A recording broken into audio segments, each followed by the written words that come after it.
바라 엘로힘 에타시아마이 베타 아레치 할렐루야. 예, 태초에 하나님의 말씀이 있는데 마태복음 1장 1절의 말씀을 또 우리가 보면서 마태복음을 포문을 한번 열어갑니다. 비블로스 게네세오스 예수 그리스도 피우 다비드 피우 아브라함 할렐루야. 비블로스 책이다. 근원에 대한 책이다. 게네세오스 예수 그리스도에 대한. 예수 그리스도는 누구냐? 다윗의 아들 아브라함의 후손.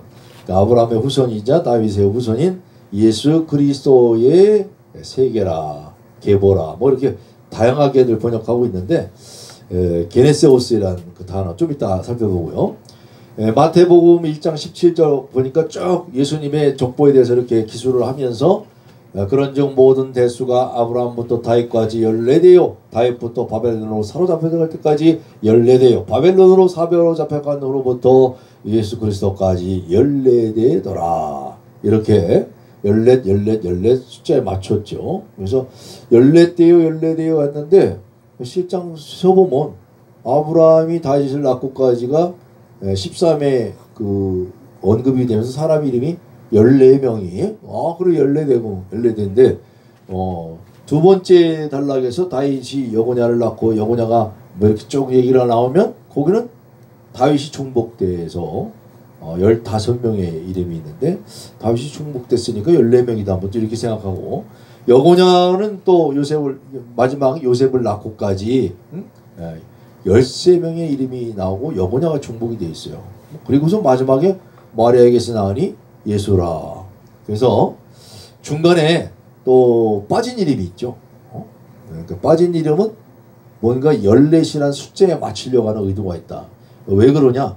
다비드라고 하는 그 히브리어 글자의 숫자를 보면 달렛이 4, 바브가 6, 달렛이 4. 그러니까 4 더하기 6 더하기 4는 14.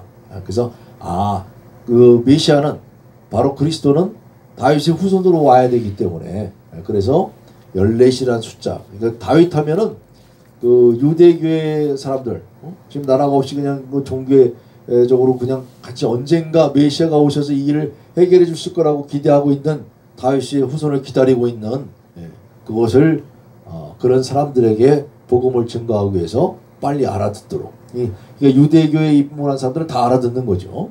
그런데 과연 다윗의 후손으로 오셨는가? 성경을 가만히 보면 묘하게 뒤틀려 있단 말이에요. 그러니까 다윗의 족보책이냐? 아니잖아요. 아브라함의 족보책이야? 근데 예수 그리스도의 계보라고 얘기잖아요. 그럼 원래는 아브라함의 족보다. 그리고 그 가운데서 예수가 오셨다 이렇게 나오질 않고 그리고 동정녀 마리아에게서 나셨다라고 한단 말이에요. 그러니까 뭔가 동정녀 마리아, 동정녀에게서 나올 수가 있는 거냐 사람이. 이게 늘 안 믿는 사람들은 거기에 초점이 맞춰지는 것이고 또 동정녀에서 났다 이거야. 나면 어떻게 됩니까? 사람을 사형시키는 방법이 여러 가지가 있는데 뭐 칼로 목을 베서 죽이는 방법이 있고 돌로 쳐 죽이는 방법이 있고 목을 매달아서 죽이는 방법이 있고 잘못을 저지르면. 그런데 동정녀가 애를 낳았다. 그러면 이거는 엄청난 큰 죄죠. 정혼을 해놓고. 그러니까 이런 간음녀는 어떻게? 돌로 쳐 죽여. 오늘날도 이슬람은 돌로 쳐 죽이잖아. 인터넷에 뽀조신 먹을 찍어서 올려놓잖아. 그러니까 그러면 어떻게 안 죽고 살았을까? 왜 이런 역사를 기록했냐 이거야. 여기서는 뭐냐면 이사야의 예언을 이루시면서 오시는 예수 그리스도. 그리고 거기에서 임마누엘 우리와 함께 하시다. 하나님이 이런 포각 엉터리 같은 이런 시대에 하나님의 약속의 후손으로서 오신 감춰졌던 자, 하나님의 비밀을 이제 여시는 분이 오는 것을 얘기하고 있는 그 임마누엘의 초점이 맞춰져 있는 거지. 동정녀에 초점이 맞춰져 있단 말이야. 그러니까 동정녀에 초점을 맞춰가지고 동정녀 예수 그리스도를 믿느냐 안 믿느냐 갖고 사람을 안 믿는다 이걸로 죽이라고 포기하라고 있는 건 아니잖아요. 예수 그리스도의 정말 참 세계가 무엇이냐 이것을 알려주고 있는 책인데 첫 장부터 이렇게 그게 범상치가 않다. 쉽게 해석할 부분이 아니다. 그래서 게네시스는 이제 그 기원, 게네세우스학과 게네시스 기원 출생 왜 이 단어를 소개하느냐면요. 사전을 자꾸 찾아봐야 돼요. 헬라어는 기존의 헬라어가 갖고 있는 그 문헌의 용법이 있어요. 근원이다, 출생이다, 그 존재, 삶이나 생애를 언급한다. 그 사람의 족보만 얘기하는 게 아니라 그 사람의 출신 성분으로 그 존재 여부를 따지는 거란 말이에요. 그런데 그런 영만 갖고 있는 것이 아니라 70인용 용법에서는 대체로 그 창세기에 나오는 족보, 특히 아담의 족보, 뭐 이런 톨레도트의 천지창조의 내력이 시작이다. 그때도 톨레도트가 쓰여지죠. 그럼 사람 이름이 없는데도 톨레도트가 쓰여진다고? 그러니까 뭔가 이 하나님의 세계는 낳고 낳는 역사가 사람의 어떤 그 육신의 옷을 입고 이렇게 낳는 그 나봐야 짐승도 나 그런 낳는 역사가 아니라 뭔가 하나님의 그 역사는 족보 얘기를 할 때 어떤 족보에 맞추냐 말씀의 족보냐 이걸 보는 거예요. 그리고 신약 성경의 용법에서는 명사 게네시스가 마태복음과 야고보서에만 이게 나옵니다. 그래서 아브라함과 다윗의 후손으로 오신 무엇보다도 이 이야기는 아무 데서나 언급을 안 하고 있고 지금 마태는 예수 그리스도의 이 계보에 대해서 쫙 얘기를 하실 때는 이유가 뭐냐면 새 창조의 시대가 열렸다 이거야.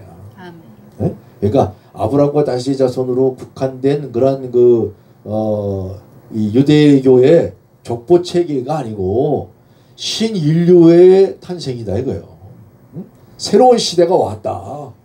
바로 이런 예수 그리스도의 세계의 문을 이렇게 열고 있는 것이지 이게 유대인만을 향한 복음서가 아니라는 걸 알아야 됩니다. 그리고 유대교에 대해서 은근히 잘못 알고 있다 이렇게 얘기를 하고 있는 거예요. 이 성경을 가만히 보면. 그래서 우리가 해석을 할 때에 유대교 입장에서만 해석해도 안 되고 기독교는 유대교를 바로 유대교라는 것에서 얘기하고 있는 그 하나님이 누구신가 그런 분이 오셔야 이거 해결이 되지 너희들이 알고 있는 하나님은 너희들에게 저주만 주고 멸망의 길만 가게 한 것인데 근데 예수 그리스도께서 어떻게 오시는가 성경은 과연 무엇을 얘기하고 있는가 예수 그리스도의 계보를 얘기하면서 특히 뭘 얘기를 해요? 저가 아들을 낳으니 죄에서 예수라 하라 자기 백성을 저희의 죄에서 구원할 자이심이라 어디서? 죄에서 구원한다 이거야. 그러니까 우리나라는 구원하더라도 무슨 가난해지고 우리가 막 사업이 망했어요. 또 집이 무너졌어요. 그러니까 살려주세요. 저 어떻게 하면 좋습니까? 막 이런 것이 아니고 하나님의 말씀의 세계에서 진짜 알아야 할 죄에서 구원하심이라. 인류는 죄의 그늘에서 벗어날 수가 없다. 특히 법의 잣대를 딱 놓으면 한국 법도 법에 우리가 안 맞추고 살고 있는 게 얼마나 많은데 하나님 말씀의 법을 딱 보면 다 아는 것 같으나 이따가 19장 마태복음 19장 보겠습니다만 다 지킨 것 같은데 하나도 안 지켰어. 우린 다 지켰습니다. 부자 청년이 그러죠? 마태복음 19장에 다 지켰습니다. 실제로는 하나도 못 지켰다는 걸 얘기하시는 거예요. 신약성경의 용법에서는 임마누엘 말씀을 갖고 얘기하시는데 임마누엘이라는 것은 무엇보다도 이사야 7장 14절에 또 이사야 8장 8절에 언급한 이사야 선지자의 예언이 이루어짐을 얘기하는 거죠. 문자적으로는 하나님이 우리와 함께 계시다. 함께 마누 우리와 누가 우리죠. 엘이 하나님께서 우리와 함께 계시다라는 뜻인데 이사야 시대에 그 아하스 왕과 관련해서 당시 시리아와 사마리아부터 그 이스라엘을 위협하고 있었죠. 그러니까 그런 위기 속에서 아이가 하나 태어나는데 이 아이가 악을 버리고 선을 택할 줄 알기 전에 없어진다는 그런 약속의 말씀을 줬는데, 이것이 그 당시의 시대적 배경으로만 얘기하는 것이 아니라 장차 올 그분이 오시면 이 모든 문제가 해결되어지리라, 이렇게 해석을 한 거예요. 그래서 그 임마누엘, 바로 예수 그리스도를 예표하는 그 말씀이 이루어졌다, 이런 말씀을 지금 하고 있는 거죠. 그래서 신약 성경의 용법에서는 임마누엘로 하여금 요셉에게 약속한 그 천사의, 그 하나님의 사자의 약속이 이루어진 성취로 보는 것입니다. 예수님은 이 땅에 오신 하나님이시며 우리의 구주 되시는, 우리와 함께 하시는 하나님이십니다. 아멘. 뭐 이건 설명할 거 없이 다 아시는 내용인데 그냥 말씀을 드렸고요.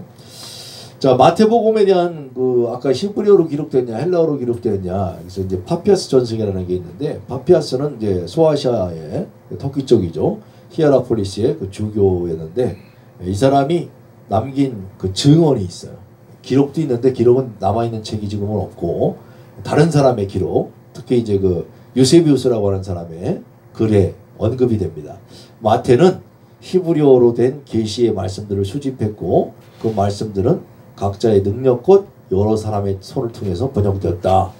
이런 언급이 있어갖고 여기서 말하는 그 말씀이 과연 마태복음서와 같은 복음서를 얘기하는 거냐, 아니면 여기 이제 이름이 나오잖아. 또 마태라는 게, 마태가 그렇게 해서 썼던 그 복음서다 얘기했는데, 여기에 대한 설왕설래가 신학적으로 많이 있습니다. 그래서 누가 옳고 그름을 떠나가지고 우리 정황상으로 볼 때는 헬라어로 기록이 되어져 있는 걸 정설로 여겨지지만, 그러나 초대 교부들의 이런 문헌의 기록도 무시해서는 안 된다. 그래서 마태복음은 히브리어로 기록되어 있을 수도 있고, 또 헬라어로 기록된 것, 오늘날은 헬라어로 기록된 것을 메시아닉 유대인 그들이 그 히브리어로 다시 복원해서 하는 히브리어 성경이 있습니다. 그래서 거꾸로 그들이 기록 번역해 놓은 것을 보면 또 히브리어를 아는 사람은 보다 더 그 말씀에 대한 은혜의 깊이가 또 달라지기도 해요.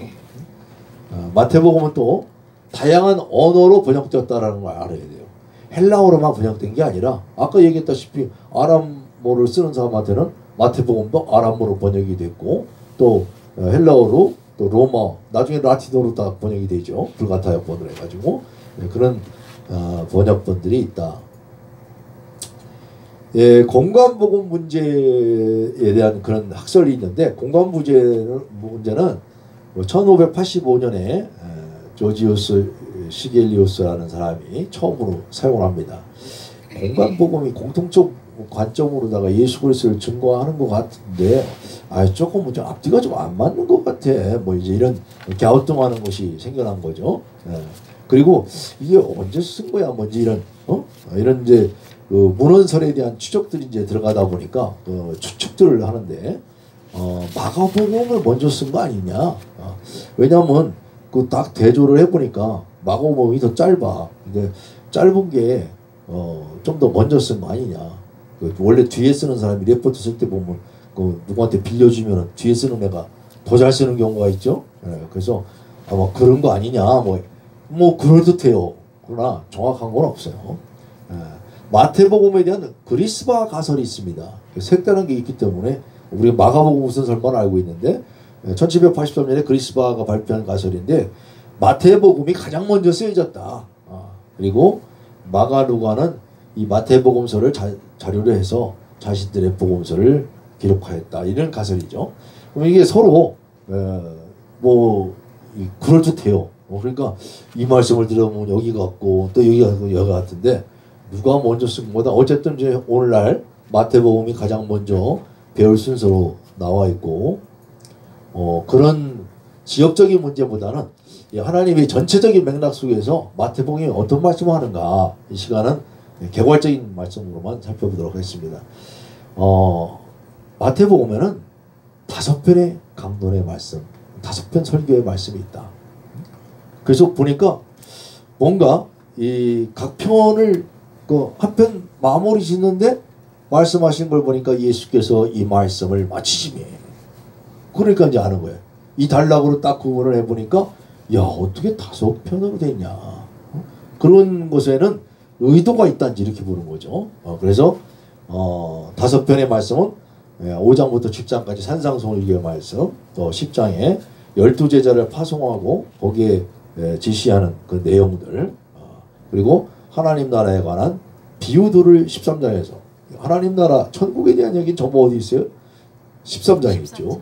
그리고 제자의 직분과 훈련, 그리고 이제 마지막 때 일어날 일들, 이렇게 이걸 끝날 때마다 그 끝단락에서는 7장 28절에 예수께서 이 말씀을 마치심에, 11장 1절에 마치심에, 13장 53절에 예수께서 이 말씀을 마치심에, 19장 1절에 또 26장 1절에 이렇게.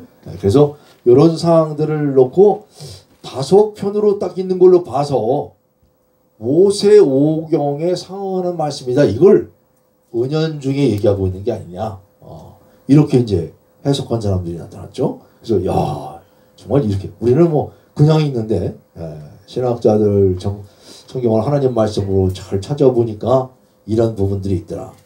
무엇보다도 모세가 예언했던 그 모세와 같은 선지자가 나타나신 것이죠. 또 새로운 모세의 이미지가 나타났어요. 무엇보다도 모세는 토라에 보면은 죽죠. 죽고 장사진에 모세는 그 죽어버리고 마는 게 끝인데, 예수 그리스도는 죽음으로부터 부활하시는, 할렐루야. 그래서 새로운 신약의 복음의 세계는 그 모세의 율법에 국한하는 게 아니라 모세의 율법을 완전히 이루어서 죽지 아니하시고 부활하셔서 오늘날까지도 부활의 생명을 우리에게 전해주고 있는 줄 믿습니다. 1930년대 베이컨이라고 하는 사람의 그 신학자의 그 마태복음 구조를 보면 역시 이런 구조, 앞서의 설명대로 그런 구조 속에서 바라봤어요. 그래서 오경적 구조를 갖고 있다. 그래서 베이컨이 최초로 이거 마태복음은 그냥 예사로운 그냥 복음서가 아니야. 그 단순한 소설 쓴 게 아니고 단순한 역사 전기가 아니고 단순한 나레이터가 아니다.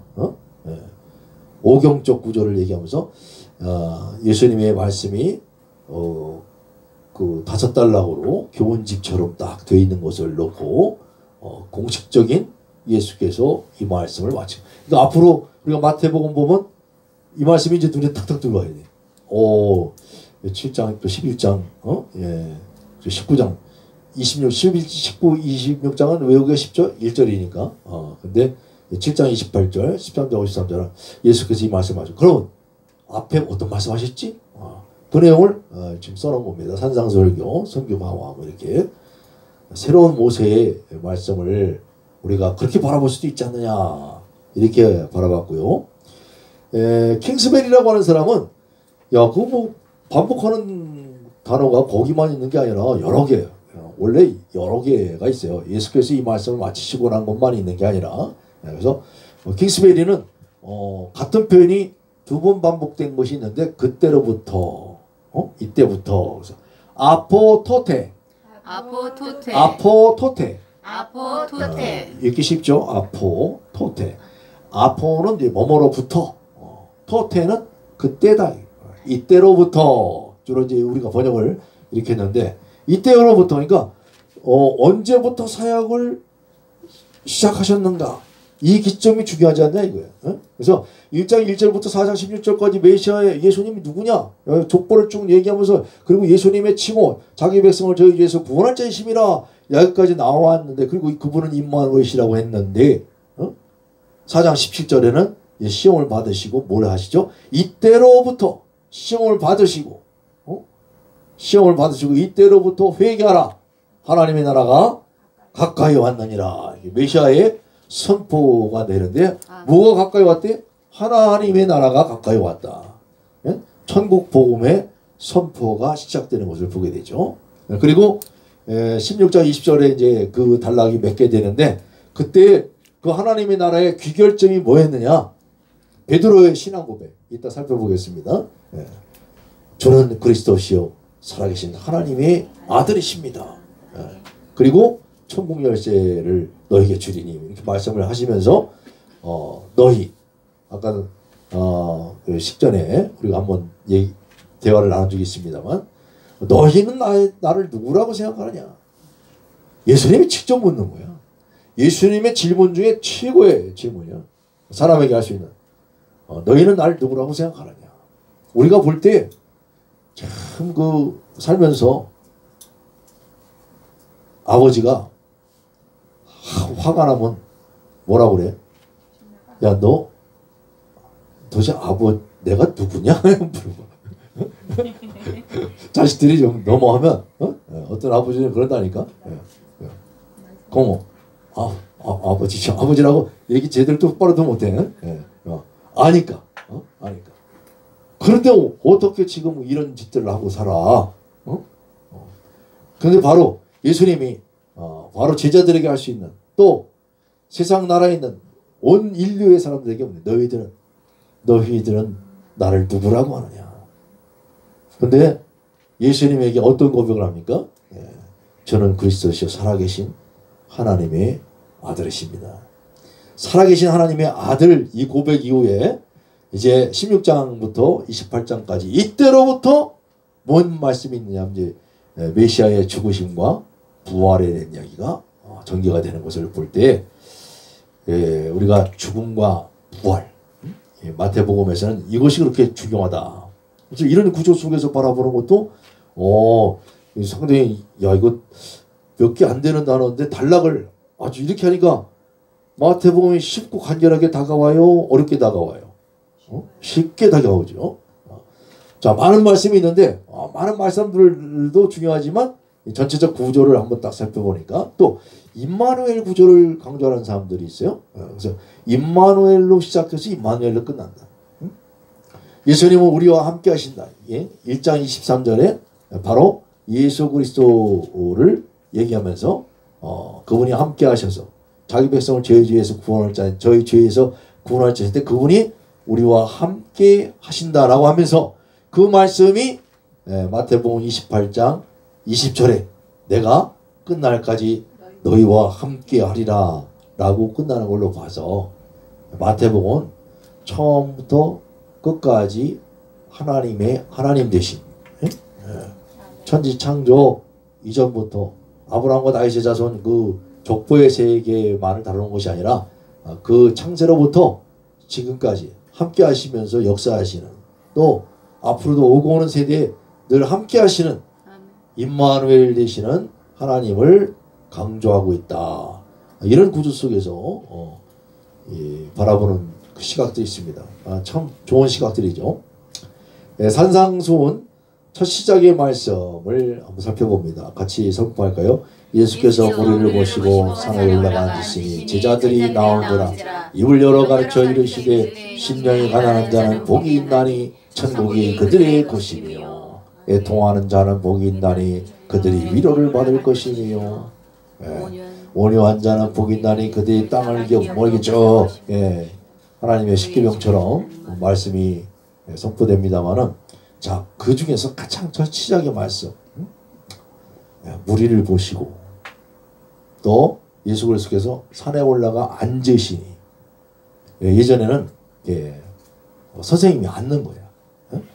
의자를 딱 갖다 놓고 의자에 딱 앉으면, 또 회당 같은 데는 아예 모세의 자리라는 게 있어, 자리가.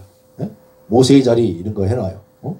근데 예수님은 모세의 자리에 앉은 게 아니에요. 그냥 자리에 앉으시니 이렇게 해놨잖아. 그러니까 예수님이 앉은 곳이, 앉으면 뭐냐, 제자들은 발 밑에 와 있는 거예요. 오늘날은 거꾸로 선생이 서 있고 제자들이 앉아 있는데, 그런데 바로 예전엔 딱 앉으면 발 밑에서 말씀을 듣는 거예요. 우리나라로 치면 서당과 같은 그런 문화죠. 그건 뭐냐면 삶을 그냥 쫓아가는 거야. 이따가도 기록을 아마 해놨을 텐데, 선생님이 우리는 그 잘못 알면 말이야, 선생님이 앞길을 가잖아요. 그러면 이제 헬라 문화 같은 경우는 길을 비켜라 뭐 이러면서 막 정리하고 이러잖아. 근데 하나님 말씀을 맡은 그 유대교 랍비들의 세계는 어떤 세계였냐면, 문화가 선생이 먼저 가는 거야. 앞에 뭐 비켜라 이게 아니야. 제자는 항상 뭐야? 뒤에 따라가는 거예요. 늘 발을 쫓는 거예요. 그리고 앞에 뱀이 있든 로마 병사에서 다 죽이든 말든 스승은 오히려 담대하게 나가는 거예요. 그리고 스승이 나가면서 죽으면 제자들도 따라 죽는 거지.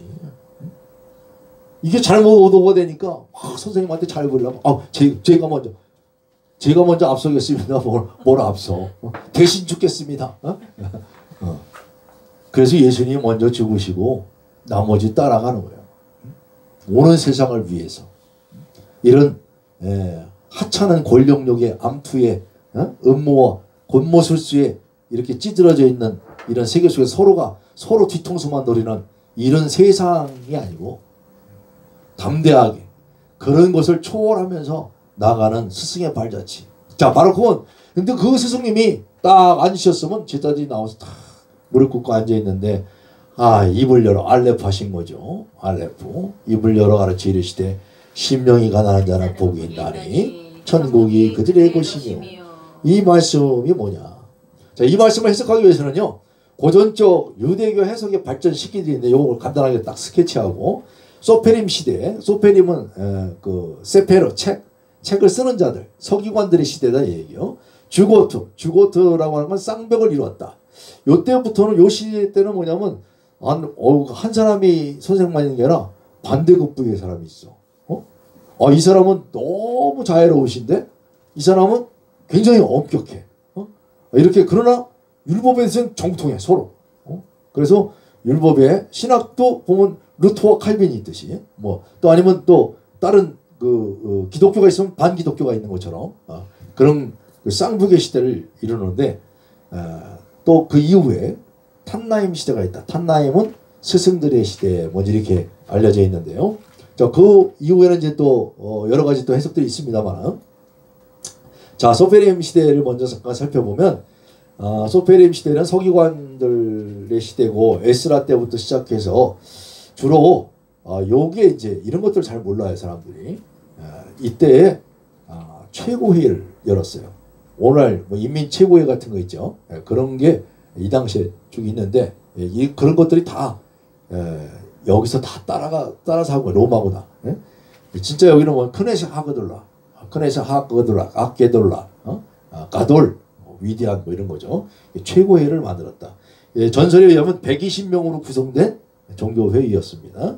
이들은 모세가 시나이 산으로부터 받은 하나님으로부터 받은 토라를 전수하는 권한이 최고의 권한. 그럼 아무나 발간할 거 아니야. 아무나 성경을 오늘날도 아무나 성경을 다 기록해놓고 나 성경 책 출판합니다 하면 되겠어요? 그래서 오늘날 뭐가 있어요? 오늘 대한성서공회가 있잖아요. 그런 것처럼 바로 최고회의의 토라를 전수하는 권한이 있다라고 주장을 했고, 또 이 5세기부터 1세기까지를 현자들의 시대다 이렇게 부릅니다. 그리고 현자들에 대한 또 책들이 있어요. 선조들이 그 책들이 있고 그런 책들을 갖다가 또 살펴볼 수 있는 여러분들 되시기 바랍니다. 언제든지 오셔서 말씀 빌려드리겠습니다. 주고트 쌍벽의 시대다. 이 시대는 주로 대표적인 사람이 힐렐과 샴마에 있어요. 힐렐과 샴마에서 힐렐은 아까 예수님 바로 전 시대의 사람이라고 했죠. 그러니까 예수님도 힐렐 시대에 같이 공유를 해요. 그러니까 힐렐이 오래 살았으니까. 그런데 힐렐과 샴마에 유대교에서는 아주 중요시 여기는 인물들이죠. 힐렐은 바벨론 출신으로 아주 관대하고 도량이 넓었다. 자유로웠다. 그런데 엄격한 율법 주수자인 샴마이하고 비교가 된다. 가난한 자에게 주로 묻기를 라피드 교육할 때 공부는 하고 싶은데 하나님 말씀 좀 공부해. 학교로 갈 돈이 있어야죠. 신학교 갈 돈이 있어야지. 그런데 너희는 왜 토라를 못 보고 있냐? 가난하니까. 먹고 사는데 어떻게 공부를 합니까? 그때 늘 하는 말이 있어요. 너는 힐렐보다 가난했냐? 힐렐은 돈만 생기면 일용노동자로 일하면서 그날 일당을 가지고 그날 수업 들어올 때, 옛날에는 그 서당에도 돈을 이제 내는 이런 문화였는데, 회당에다가 이제 돈을 이렇게 내게 되면 그날은 수입이 없어가지고 낼 수가 없는 거예요. 가장 먼저 하나님 말씀을 먼저 공부하고 그 다음 나머지 돈으로 이제 생활을 했는데 이건 오늘 식비도 뭐고 아무것도 벌지를 못했기 때문에 그러나 말씀을 갈급해서 학생들이 들어가는 문으로 들어가지를 못하니까 지붕 위에 올라가서 굴뚝에서 나오는 소리를 듣고 있었다. 그런데 날이 새도 그때가 동짓날이었는데 너무 추웠다. 근데 강연을 밤이 되고 아침이 되는 것처럼 옛날에 수업을 밤에 하는 거예요. 밤새도록. 그래서 사도 바울이 강론을 할 때도 이 졸다가 뒤로 떨어져서 죽는 사람도 생기고 그러잖아요. 그런 것처럼 바로 밤에 강론하다가 이제 새벽이 이제 날이 밝았는데 아직도 어두워. 왜 어둡지? 보니까 뭐가 어두컴컴한 그림자가 보이는데 그 그림자가 위에 올라가서 야 그저 사람 같다. 보니까 끌어내려 보니까 힐렐이었다. 그래서 힐렐을 살려내고 스승이 말합니다. 이 사람을 위해서는 안식일을 봄에도 좋다. 그럴 정도로 이와 같은 열성을 갖고 살 수 있느냐. 그래서 이 말이 귀감이 되었고 이런 것을 근거로 해서 무상교육 시스템이 나오는 겁니다. 배우면은 누구나 다 할 것이 돈 내고 학교 공부하게 하면 안 되겠다. 그래서 우리나라도 지금 초중고등학교, 중학교까지는 무상교육이 되죠. 그런 것들을 우리가 또 알 수가 있는데, 자, 이런 문화 속에서 탄나임 혹은 스승들의 시대, 탄나는 스승이라는 뜻인데 힐렐과 샴마이 이후 힐렐의 손자인 가말리알, 우리가 이제 익히 알고 있는 가말리엘, 사도 바울의 스승으로 알려져 있죠. 바로 탄나임 시대를 여는 장본인이었고, 그는 이 랍비들이 아까도 얘기했지만 언어를 하나만 알아갖고 히브리어를 가르치기 위해서 히브리어만 알아갖고는 안 돼. 그러니까 헬라 문화도 정통하기 때문에 헬라어를 공부하고 이방인 고유의 권리와 특권들을 주장했고, 말씀의 해석의 폭이 넓어지니까 장로 라반 가말리엘이 죽었을 때 율법의 영광은 그쳤고 순결과 절제는 사라졌다. 이렇게 말할 정도로 유대인들이 엄청난 존경을. 근데 그런 선생님의 밑에서 수제자처럼 이렇게 공부를 했던 사도 바울이 그것을 던져버려. 가말리엘 선생님도 훌륭했지만 예수 그리스도를 만나보게 되니까 예수 그리스도의 복음이야말로 성경의 해석의 핵심. 예수님은 성경을 해석하는 자가 아니라 성경의 말씀을 이루신 분이다라고 하는 것을 강조하게 된 거죠. 그래서 그리고 이제 이 탄나임 시대 1세기 마지막 무렵에 요하난 벤자카이가 예루살렘 멸망에 앞서 가지고 로마에 투항을 합니다. 그래서 공격하던 유대 총독 베스파시안을 로마 황제로 예견을 하죠. 그래서 당신은 로마 황제가 된다. 대신에 우리 좀 살려다오. 그래서 우리가 민족 공동체가 모여서 너희들에게 항거했는데 우리는 말씀 공동체지, 말씀을 신앙생활을 할 수 있도록 우리를 살려다오. 그러면 네가 멸망할 수 있는 방법을 알려주겠다 하고서는 이제 빠져나오죠. 그래서 살게 된 사람들이 야분의 지역을 얻게 되고 거기서 유대교 학파의 계승을 이어나가게 됩니다. 파랄은 그의 영향을 이렇게 요약하고 있는 걸 봅니다. 한번 쭉 읽어보시고요. 무엇보다도 이 요하나는 이런 성전, 예루살렘 성전을 지키는 것이, 왜 유대교의 입장에서 보면 뭡니까, 배신을 때린 거지. 그 유대인들의 그 공동체에서는. 그러나 유대교에서 빠져있던 요하난 벤자카이는 성전 대신에 하나님 말씀을 택한 거예요. 네, 그래서 무엇보다도 계속 거기 와서 제사 드린다고 되는 게 아니라 사랑과 선행이, 그들이 계속할 수 없었던 제사보다 더 귀중한 속죄다. 우리 속죄의 제물을 드리려고 내가 잘못했으면, 내가 죄를 졌습니다. 그럼 내 죄를 대신해서 이거라도 좀 받아주세요. 이렇게 하는 것이 속죄의 행위였는데, 실제 속죄는 그리스도의, 여기는 그리스도가 아니죠. 하나님의 사랑과 하나님 말씀하신 선행을, 째다카를 이루는 것이 바로 더 중요하다. 이렇게 이제 해석의 지평을 넓혀갖고 우리 기독교는 예수 그리스도 안에서 예수 그리스도의 속죄하심을 믿는, 믿음으로 나아가는 구원의 자유를 우리에게 주신 걸로 믿습니다. 마태복음 5장 3절 심령이 가난한 자는 복이 있나니 천국은 그들의 것이며 심령이라고 하는 것은 헬라어는 푸니마 히브리어는 루아흐죠. 루아흐. 루아흐 하면 베하레츠 하이타토 바보 베호스 알페네 테홈 베 루아흐 엘로힘 메라헤페트 알페네 함마에 창세기 1장 2절의 말씀으로 그대로 다 돌아갑니다. 루아흐의 원조는 바로 거기에 있기 때문에 그런데 바로 이 루아흐의 함축된 의미는 이 수명 바람 이 바람 공기의 움직임을 수반하면서 행해지는 이 호흡이 뭐 왜 이렇게 중요합니까? 이게 생명의 에너지의 표출이다 이거예요. 사람이 이 말도 마찬가지로 이 말을 한다는 거, 이 공기를 내뱉는다는 거, 이것이 없으면 생명력이 없는 거죠. 내가 입 다물고 있으면 죽는 거죠. 아직 살아 있으니까 설교도 할 수 있고 강의도 할 수 있고 그런 것이죠. 아멘.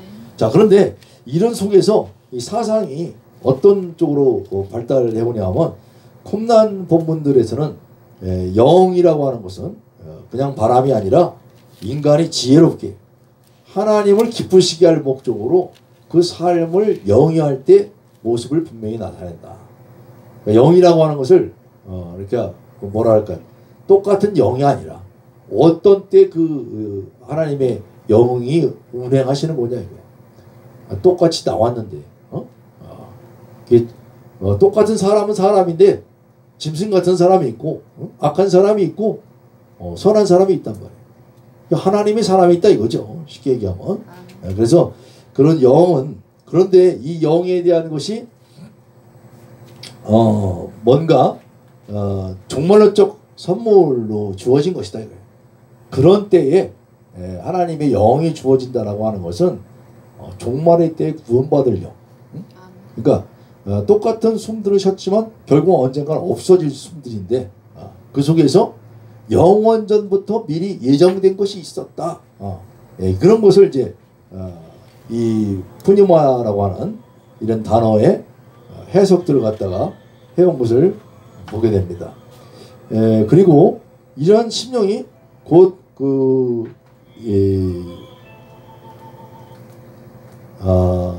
심령이 마음과 밀접한 관련이 있어서 마음은 히브리어로 레브죠. 레브.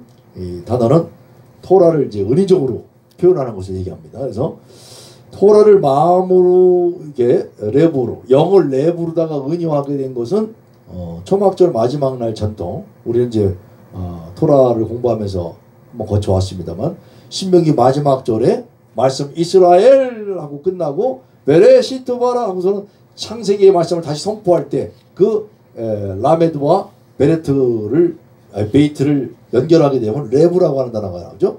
레브라는 단어가 마음이기 때문에 성경 전체가 뭐다? 마음이다. 그래서 하나님의 영을 마음이라는 개념으로 했는데 그 마음이라는 개념은 뭐냐 하면 영은 곧 토라다 이게. 그래서 그 레브가 그렇게 중요해. 마음이 그러니까 토라 공부를 상징적으로 뜻하는 거예요. 그러니까 하나님의 가르침을 받을 때에 배우는 게 어디서 일어나야 되느냐? 네 마음에서 일어나야 된다. 네 내부에서 일어나야 된다. 그 내부에 뭐가 있냐? 그게 영이야. 그 영에서 일어나는데 그 마음이 가난한 자라고 하는 수고는 바로 가난한 삶을 살더라도 토라 공부에 전념하는 것이 하나님의 길이라는 그런 말씀이다 이거죠. 그래서 가난한 자. 또 SNM 문헌 공동체를 보면은 공동체의 사람들을 가난한 자라고 했어요. 이 가난한 자는 일부러 가난을 택해. 밖에서 갖고 있었던 이 세상의 그 육신의 정욕과 안목의 정 이생의 자랑이 다 쓸데없는 것이구나.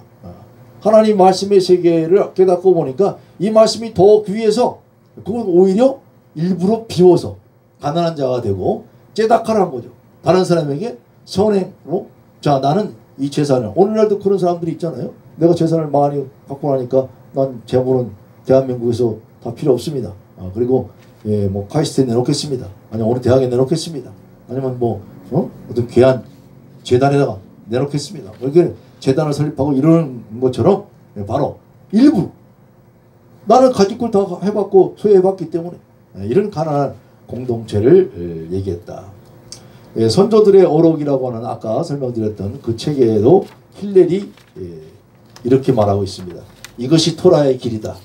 네가 빵을 소금에 찍어 먹고 물을 잣대로 재어 마시며 땅바닥에 두어 자고 구차한 삶을 살면서도 토라 공부에 애쓰며 그렇게 행한다면 너는 행복하며 좋은 것이다. 응?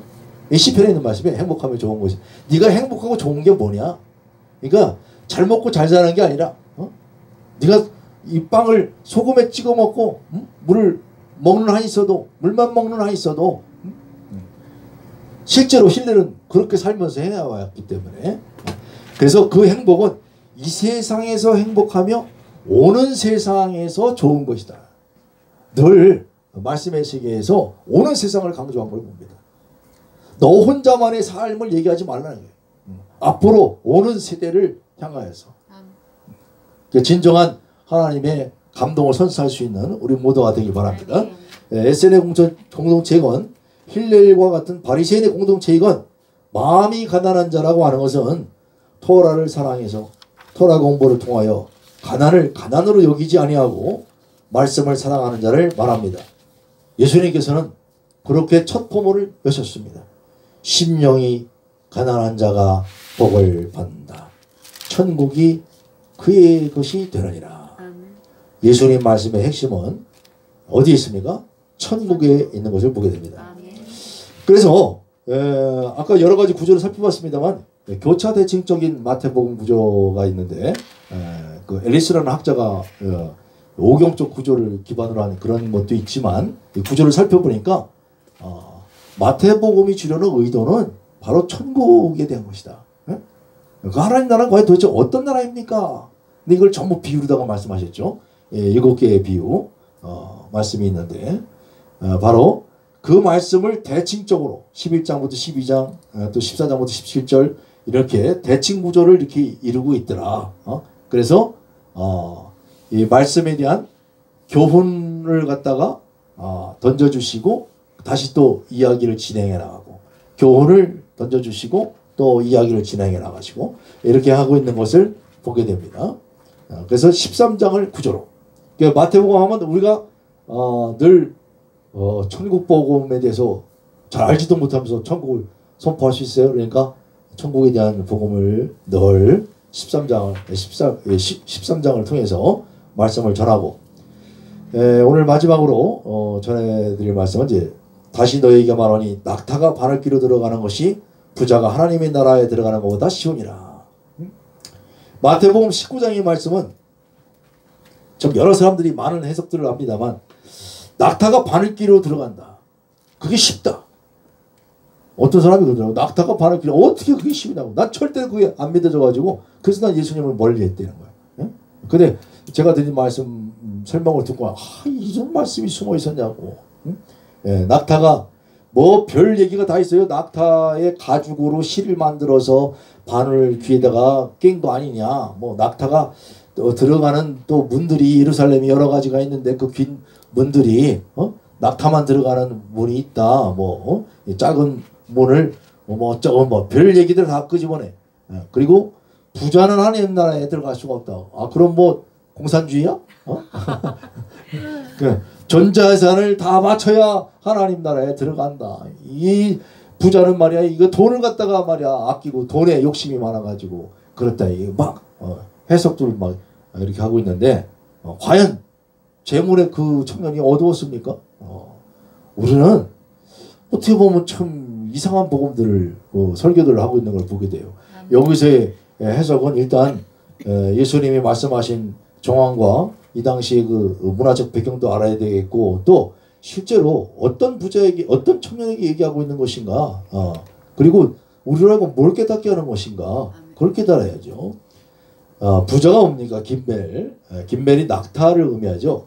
김멜은 낙타를 형상화했다는 그런 단어입니다. 낙타는 가난한 사람은 탈 수가 없죠. 부자만 타는 거예요. 그러니까 긍지를 또 의미하기도 하고 이 김멜 낙타라고 하는 단어는 히브리어로는 김멜인데 이 김멜이라는 건 뭐냐면 이 하나님이 부자에게 재산을 주셨을 때는 재물을 좀 나눠주라는 거야. 어? 이 공산주의는 좀 변형돼 갖고 이거에만 집착을 해가지고 예, 한다 하면서 재물을 지들이 착취하는 게 이제 문제가 되는 건데 부자가 되면 부자에게 맡겨놓은 재물 하나님 맡겨준 거니까 너는 나눠주는 청지 역할을 하는 거야.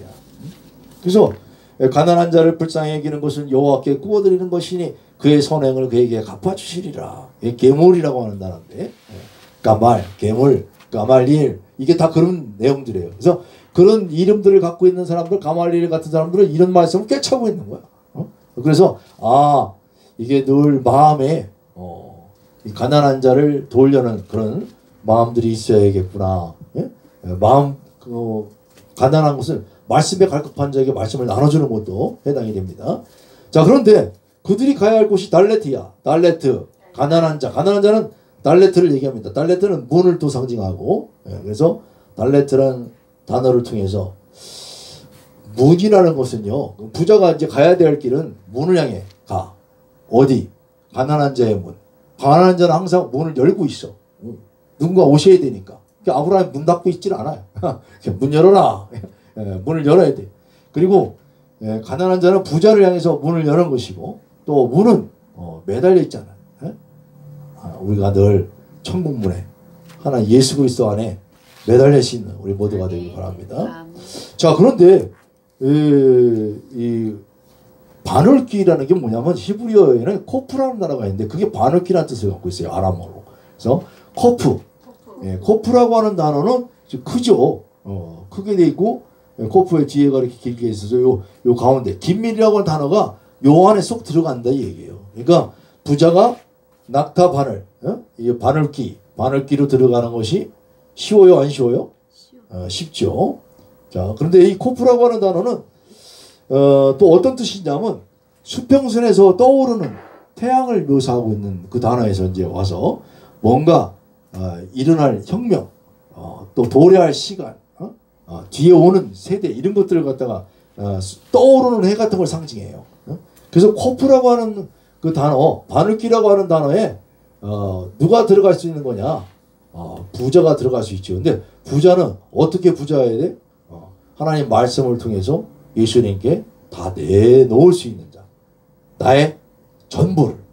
그런데 그 청년은 돈이 아니라 그걸 내놓을 수가 없고 그 율법을 다 지켰다는 것이 문제였던 거예요. 그래서 그 말씀의 맥락을 가만히 보면 이 물욕에 빠진 사람은 무력적인 것만 보여. 근데 부자 청년이 뭘 간과하고 있냐? 예수님은 말씀하시기를 너는 하나도 못 지키고 있다 얘기를 한 거야. 청년은 뭐라고 그랬어요? 나는 다 지켰다라고 그러잖아. 하나님 말씀 다 지켰다고 하는데 그렇게 많은 것들을 지켰다고 하는 사람이 하나도 지키지 못했다는 것을 생각하지 못하고 예수님의 귀한 설교를 못 알아듣고 떠났을 때 우리가 뭘 알 수 있는가. 자, 코프는 한번 다시 한번 조금 더 보면 코프는 바로 숫자로 지금 186이었죠. 또 86은 엘로힘 하나님이고 코프는 아까 얘기한 대로 하나님의 오는 세상을 얘기한다. 떠오르는 해.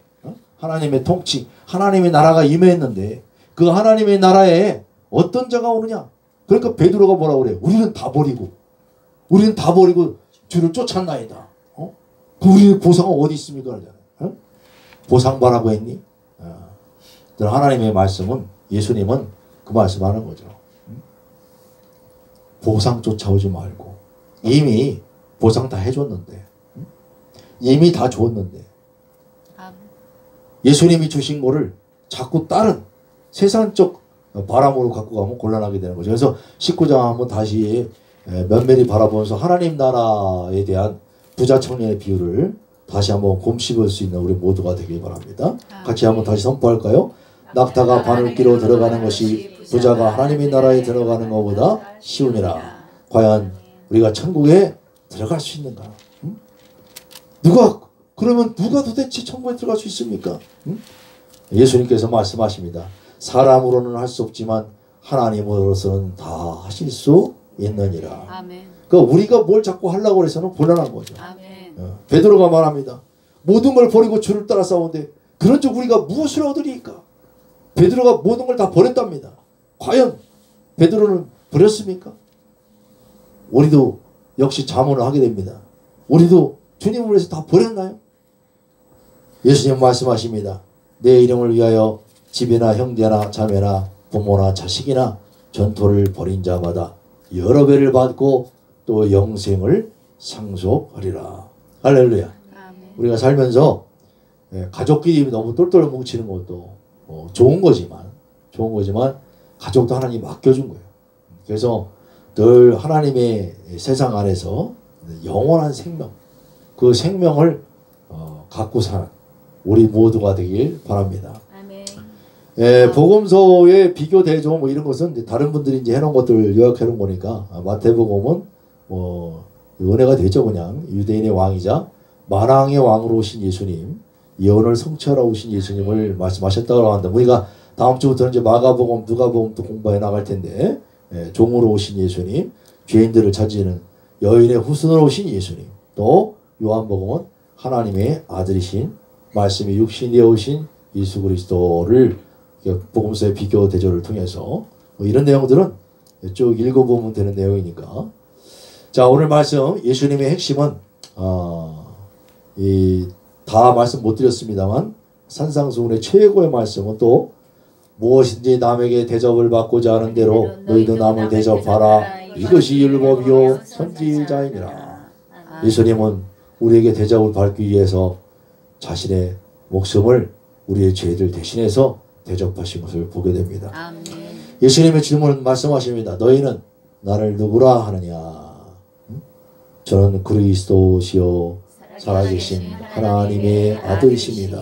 네, 아까 다 설명을 했었지만 그 베드로의 고백이 진정한 나의 고백이 되어서 가톨릭이 범하는 그런 오류를 범하지 아니하고 주님의 진리 가운데 나갈 수 있는 우리 모두가 되길 바랍니다. 아멘. 복음은 신자를 삼는 게 아니라 제자를 삼는 겁니다. 아멘. 마태복음 28장은 너희는 가서 모든 족속으로 제자를 삼아. 제자에 대한 이야기가 72번이나 나오는데 예수님과 인격적 관계 제자, 아까 설명드렸습니다. 선생을 따라가는 자. 선생은 앞에 제자들이 와서 막 진을 치는 그런 자가 아니고 험난한 여정을 그대로 전진하는 그런 선생님이고 늘 예수님의 발자취를 쫓아서 살아갈 수 있는, 예수님의 고난도 함께 가는 그러한 예수님과 같아지는 놀라운 복음의 세계를 걸어가는 하나님의 참 제자들이 되기를 예수 그리스도의 이름으로 축복합니다. 아멘. 배우다, 그 제자, 만다노라고 하는 단어인데 그 배워진 사람이 제자예요. 아멘. 뭘 배워요? 예수님이 하신 것, 예수님이 가신 길 그대로 선생님을 배운 제자들이 모인 곳이 교회여야 될 줄 믿습니다. 아멘. 신앙 고백이 이루어져 나머지는 쭉 읽어보시고요. 예수님께서 오신 목적 다 아는 내용이죠. 무엇보다도 주의 영이 있는 곳에 자유함이 있게 하셨습니다. 아멘. 이러한 일은 창세 이후로 아무도 할 수 없었던 일입니다. 예수님께서는 불과 3년의 사역을 통해서 모든 일을 이루시고 말씀하셨습니다. 다 이루었다. 아멘. 다 이루신 예수님을 찬양하고 다 이루어 나가는 우리 모두가 되길 예수님의 이름으로 축복합니다. 말씀을 선포합니다. 예수스 크리스토스 바실레이아 유앙겔리온 예수 자기 백성을 저희 죄에서 구원할 자, 크리스토스 기름 부음 받은 자, 메시아, 바실레이아 하나님의 나라, 하나님의 왕국, 하나님의 통치, 그 통치가 유앙겔리온 복음의 소식으로 우리에게 임한 줄 믿습니다. 수고하셨습니다.